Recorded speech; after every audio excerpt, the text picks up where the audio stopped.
श्रीराम समर्थ. भगवंताची तळमळ लागायला पाहिजे. ज्याला जे आवडते ते आपण केले तर त्याला गोड लागते. भगवंताला प्रेमाशिवाय दुसऱ्या कशाचीच गरज नसते. भगवंताचे प्रेम यायला त्याच्याशी आपलेपणा लावून ठेवावा. भगवंत जोडल्याशिवाय नाहीच राहणार असे ठरवावे. भगवंत जोडावा हे ठरल्यावर मला लोक नावे ठेवतील याचा कशाला विचार करावा. निश्चय आहे तिथे सर्व काही सुचते. तळमळ लागली म्हणजे मार्ग दिसतो. साधू संत मार्ग दाखवायला सतत तयार असतात. मात्र आपण आपली देहबुद्धी बाजूला ठेवून त्यांना शरण जावे. सर्व जग जर भगवंताचे आहे तर मग काळजीचे कारण काय? उपाधी कोणी लावून घेतली? माझी मीच. मी निर्दोष होईन तेव्हाच लोक मला तसे दिसतील. आपल्या सर्व अवगुणांना कारण म्हणजे मी रामाला विसरलो हेच आहे. परमात्म्याचा विसर पडतो हेच खरे पाप. कोणी पाहत नसेल तिथे वाईट कर्म आपण करतो, पण भगवंत चोहोकडे पाहतो अशी जाणीव ठेवली म्हणजे असे पाप घडणार नाही. कोणतेही कर्म करताना फळाची आशा धरली तर ते घातक होते. ज्याने भगवंत जवळ आणला जातो तेच चांगले कृत्य.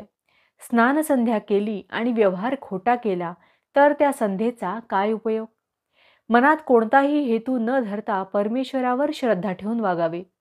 मन परमेश्वराला अर्पण करावे, ते दुसरीकडे गुंतवू नये. एकदा अर्पण केलेल्या मनाला जर पुन्हा विषयाचा आनंद झाला तर ते अर्पण झाले नाही असे समजावे. माझा प्रपंच व्हायचा असेल तसा हो, पण तुझा विसर पडू देऊ नको असे अनन्य भावाने भगवंताला म्हणावे. प्रत्येक कृतीत मी भगवंताचा आहे ही जाणीव ठेवावी. पडत्या काळातही जो भगवंताचा होऊन राहतो त्याला कशाचीच भीती नाही वाटत. पांडवांच्या जवळ प्रत्यक्ष भगवान असताना त्यांना किती संकटे सोसावी लागली. संकट येऊ देऊन मग त्यातून बाहेर काढण्यापेक्षा भगवंताने संकटे टाळलीच का नाहीत याचे उत्तर देणे सोपे आहे. पुष्कळ वेळा आपल्यावर येणारी संकटे कुणी टाळली तर ते संकट येणारच नव्हते असे आपण समजतो. खरे सांगायचे म्हणजे संकटे ही आपल्या कर्माचीच फळे असतात. संकटांमध्ये भगवंताच्या अस्तित्वाची जाणीव राहिली तर ती आपल्याला समाधान देते. ज्यांना सर्व अनुकूल आहे त्यांना देखील समाधान हे नसतेच. म्हणून ज्यांना तितकी अनुकूलता नाही त्यांनी त्याबद्दल असमाधान ठेवण्याचे कारण नाही. कारण समाधान हे त्यामध्ये नाहीच नाही.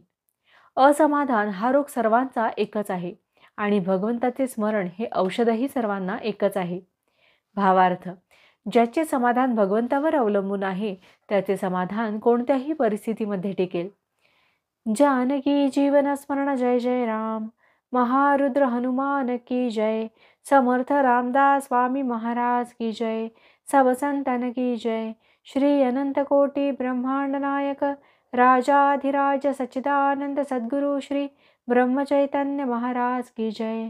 जय जय रघुवीर समर्थ.